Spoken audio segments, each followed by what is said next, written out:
Hi, it's been a while. Today I'm starting a new project. I took courage and I'm speaking in front of the camera. And as you can hear, I'm not very good with English, so I'm trying to do my best. Sorry in advance if my pronunciation is horrible or if my sentences may have no sense. Probably you'll hear me speak in Italian from time to time. So today I'm going to start a vlog. I really hope to continue doing this kind of format, mostly because the past videos were very hard and time consuming to make. There were too much editing hours, and I started to decrease the quality of my works.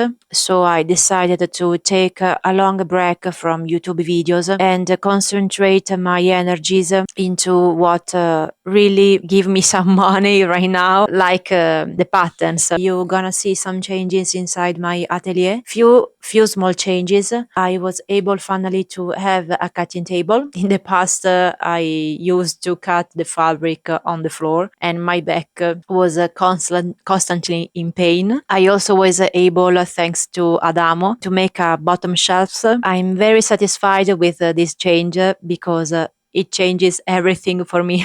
Today I'm going to start a new cape for my shop, which is a 1895 cape, if I remember well, from Pinga. I'm going to change some fabrics, so I'm not going to make a replica. I own too much fabrics, and I always try to not buy new fabrics if not necessary. I have no enough room in my atelier to store all the fabrics that I'd like to buy. I'm going to also make the embellishments by hand. In fact, I'm starting this project right now in October. This will take me some months to make it. Okay, here I am. So I have already started with the base of the cape, which is a black damask fabric, in which I'll put on some embellishment folds, let's say. There are kind of folded fabric with some embellishments in it.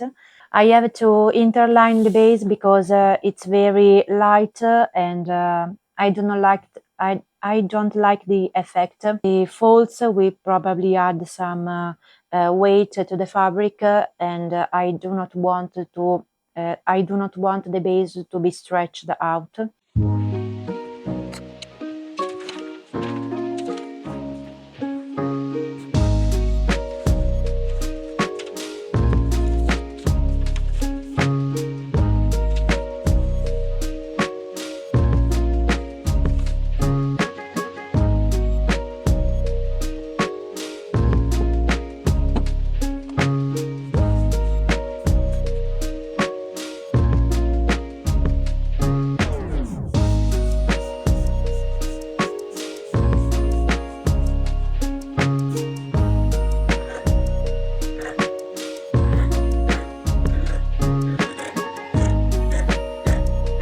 This is the interlining and this is the base. Right now I have to be very careful because I'm going to add the interlining to the base, but the base was cut in order to make a matching pattern in the center front, which is this one.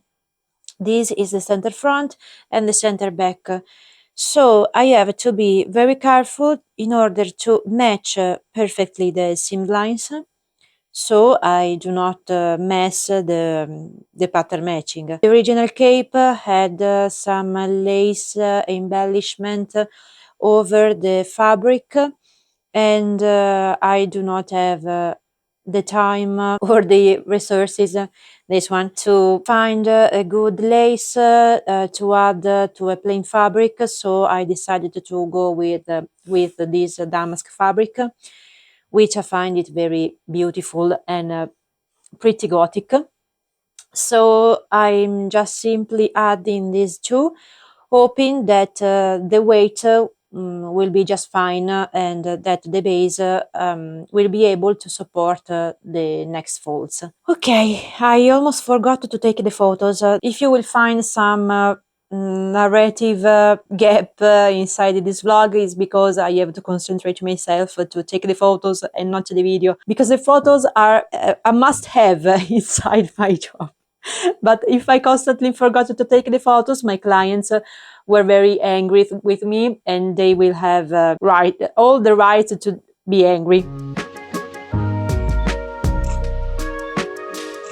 This is the crucial point in which I have to be very careful to match the two. So I noticed that the front already stretched out because I made some tests if I made the pattern matching correctly. And just doing so, the fabric, which is cut on the bias here, stretched out. So I have to be extremely careful if I want to see if everything is going all right, because this fabric, the damask one, is extremely sensitive, let's say. This is why probably I will not do more tests, and I will see the end result at the end.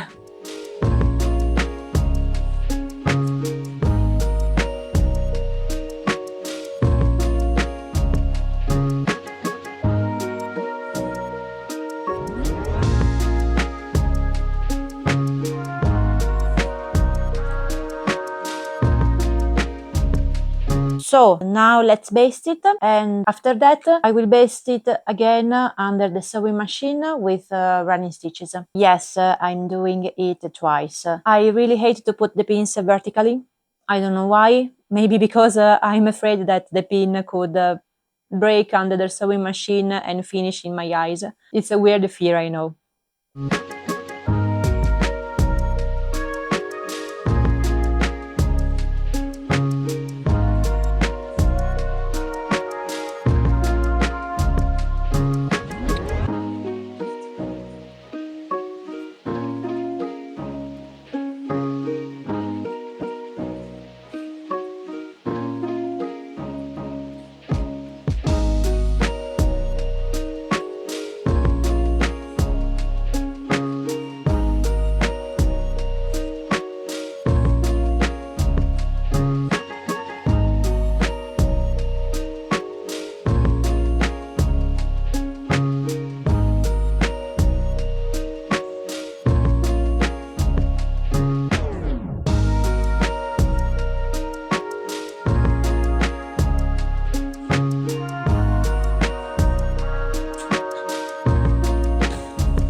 Usually I do not open the neckline immediately because I like to keep it stable until the end, but we have to check if everything works. So I have to open the collar. Once I checked if everything is all right, I can proceed, and I sew the darts.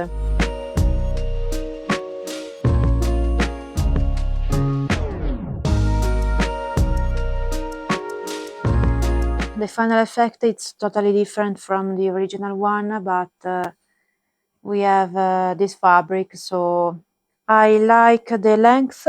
Still, it's weird here because I have to tuck the fabric into a dart. I am afraid that the bias will be a little bit challenging because it has some stretch here, but the folds start from here, so it's not that stretchy. This one can stay here right now, and I'm going to trace the fabric for the folds, and I think that's all for today. So we will see Monday. Good morning. Today is Tuesday. Yesterday I went to Milan to buy some ribbons.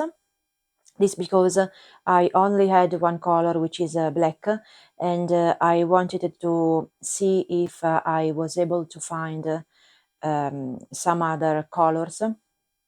I went to this store called Pisotti, which is not for haberdashery, but they sell very good quality ribbons, and I wanted to see if I was lucky enough to find good colors. I didn't find many shades, and I'm a little bit sad because they are selling very bright colors and I didn't like them at all. But I was very happy to find some good quality silk ribbons, which however I didn't buy. I didn't like the colors. They were kind of pastel colors, and I was not satisfied at all. Telling you all of this because besides the cape, I'm also starting another project, which I hope will be faster, which is a 1895 house blouse, and I'm going to embellish it with ribbons.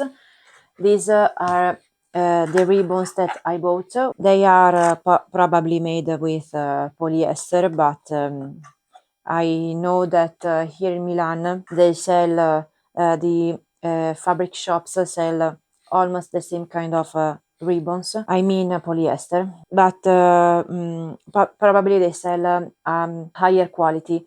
I didn't check because this month I'm on a budget, so I had to take these. In the next future, I'm going to Arcobaleno, which is a store that sell only sewing stuff and a lot of haberdashery. And I'm very excited to do so because in Italy we don't have a lot of fabric mall, for example, like Joanne.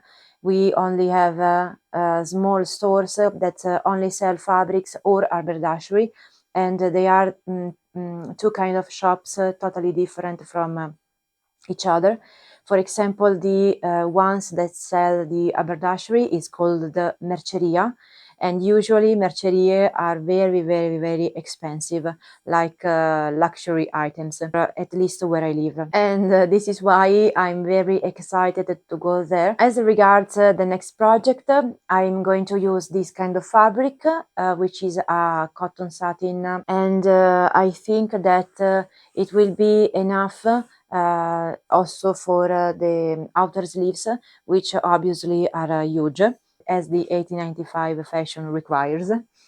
And I will not interline them because I think that the weight of the fabric is enough. And but now I'm going to make the folds for the cape. I'm going to make one per time, this because I want to complete one before starting another one. It will take a while. This is why I'm going to start a new project just to have something faster and less time consuming to make. Now I have to baste all the center fronts of the folds in order to be able to place correctly the embroidery. I'm doing this with the clear threads by Gutermann. I don't know if this will be a good choice or not. I hope so. And I'm also going to stabilize the embroidery using some organza. So I'll simply put on a piece of organza as large as the embroidery in order to keep everything as stable as possible.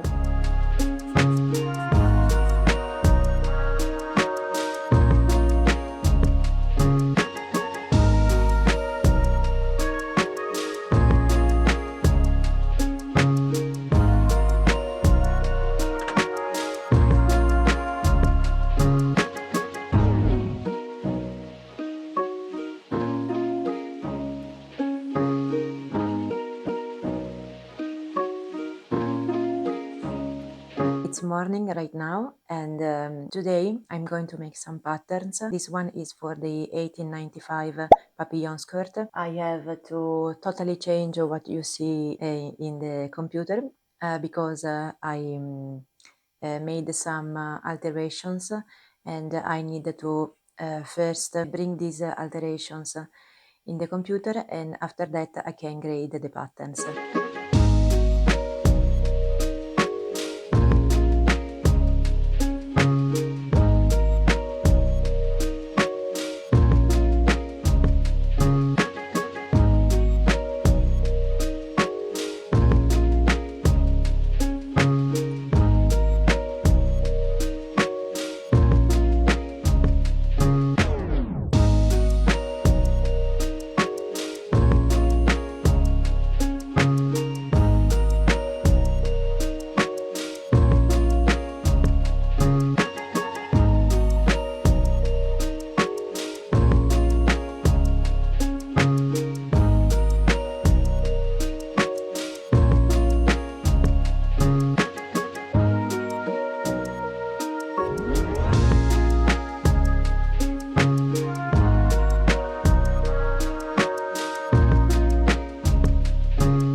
Hi, it's the afternoon. Still I was not able to go to my atelier because I had some issues doing the sewing patterns. I wasn't able to transfer the same allowance on the two different sizes in which I'm working on. I always work with the biggest one and the smaller one. And right now, I'm going to show you how the grading is made. So, zoom in. Okay. Okay. These are the two sizes. So, the S and the 5XL. If I use a tool which is the fusible tool. I don't know how to say it in English because my illustrator, as you can see, is all in Italian. And I click twice here and here. Ta-da! You have all the sizes that are needed. This is not the end, but right now I'm going to save the project and we will see in the atelier.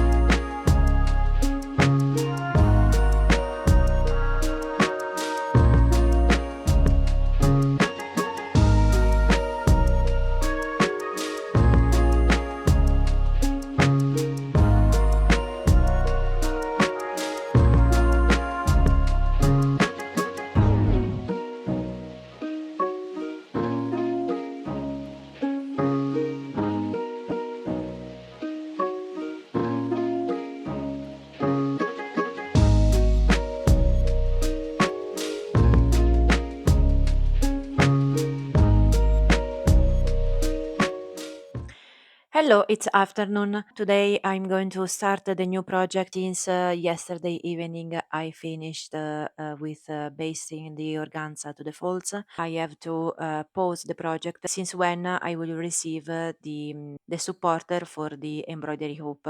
I bought it on Timu, so I really hope it will be able to support not only the embroidery hoop but also the fabric in which I will embroidery on.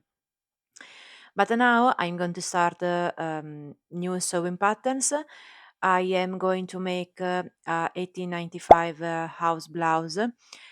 Originally, this house blouse was made with mauve foulard, which is a very lightweight fabric. I was not able to find the exact same fabric, so I am going to use the gray satin cotton you saw previously. I am also going to modify the patterns, mostly because the house blouse in reality is a house dress, so it is a full dress. I do not want to make a full dress because I do not have. I am thinking about of making the actual dress and not just the blouse. So it will be very funny to make this experience. Maybe I could change my plans. While I'm thinking about the house dress or house blouse, I just want to read the explanation that was originally under the imaging. So it says, I translated it in English because it was in French. Mauve scarf house dress, straight shape, gathered in front and back, with round pleat held by a ribbon belt tied on the side. 4 rows of small Valenciennes adorn the front and the top of the sleeves. The balloon sleeves, very low on the shoulder, ends with a ribbon bracelet, double folded down collar decorated with lace. Still, I don't know if I'm going to make the full dress or the blouse because I I don't know if I want to change the fabric. The cotton satin is awesome for house, sorry, for blouse or bodices, but I don't know if it is historical accurate fabric for house dresses.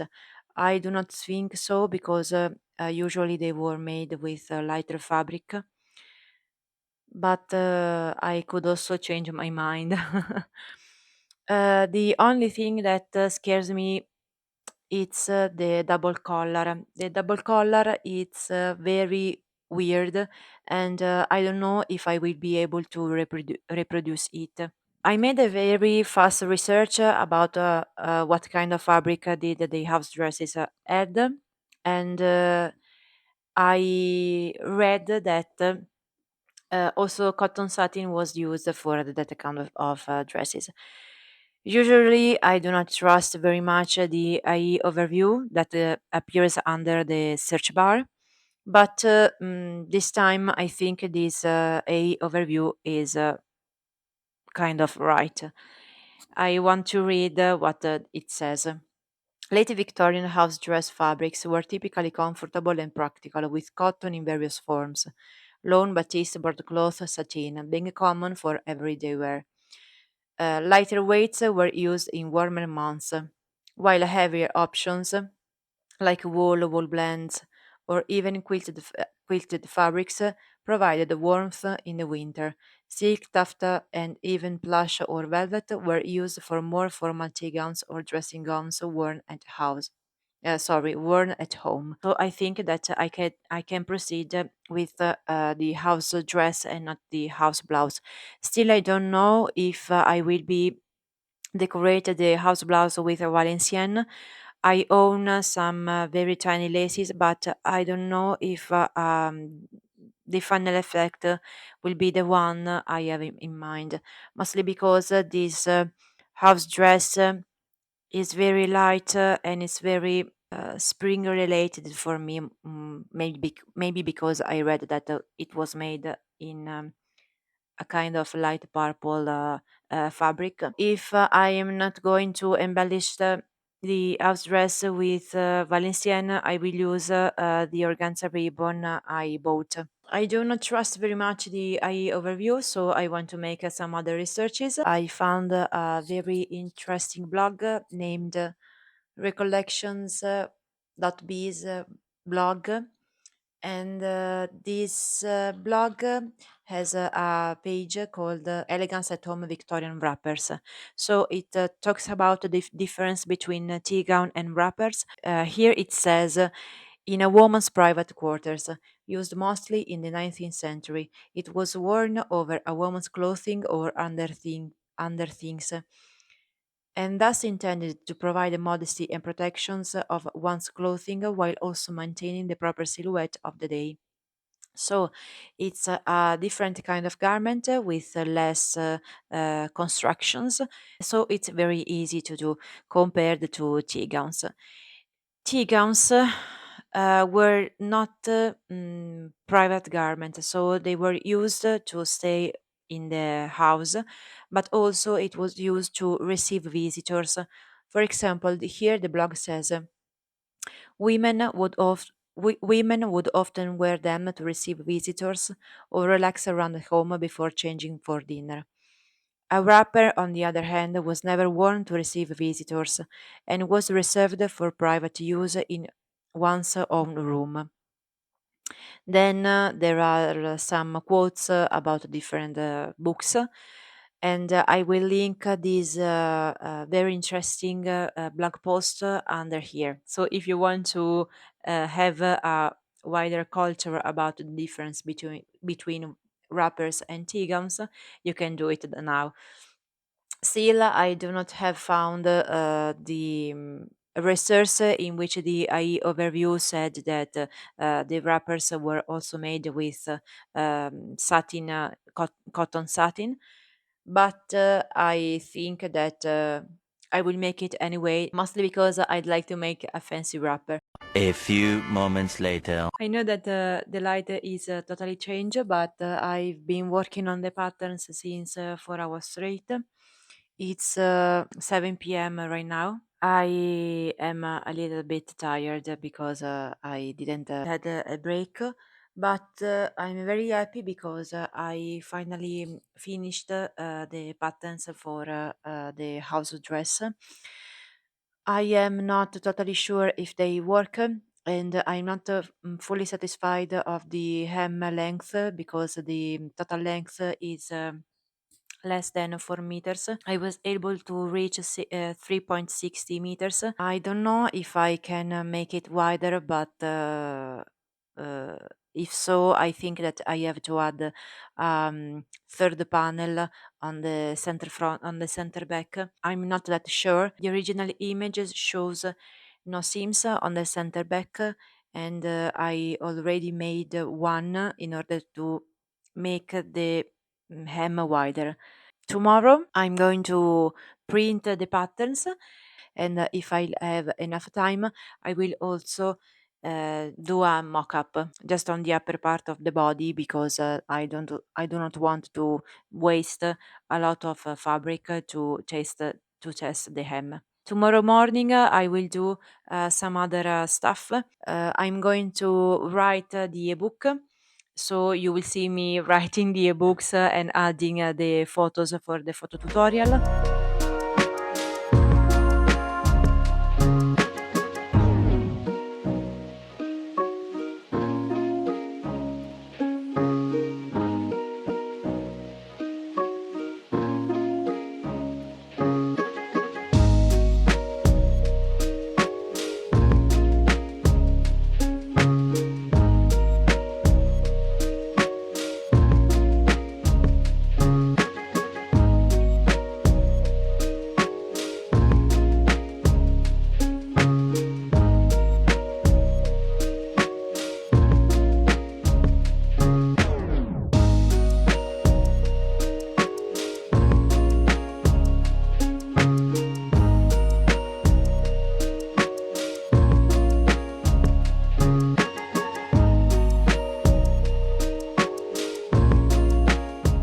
Hi, I made some a few small changes in the patterns just because I wanted to make a wider waist, and right now it's less defined, so it will be easier for me to wear the wrapper.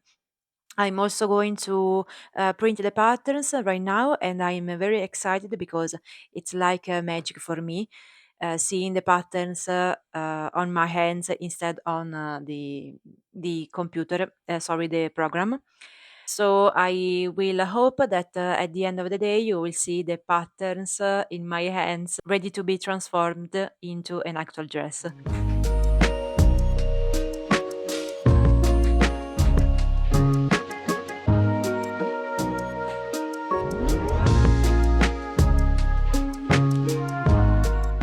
Hi, it's Monday. This video should have ended on Friday, but I had many problems with the printer. My printers works on Wi-Fi, so I do not know if my Wi-Fi didn't work or if my recent updates on Windows mess up all the settings I had in my printer and my computer. I cannot join the two with a cable because they are in two different places. I had to reinstall my printer and do many more things to make it work, but at the end I was pretty desperate and I just wanted to crash everything. Luckily, I didn't, thanks to Adamo. I'm not very patient with uh, technology, and when things do not go as planned. So I'm very, very, very sorry if I didn't show you the assembling of the patterns. I am going to record it right now on Monday. So I really hope you enjoyed this week with me and see you in the next one. Bye.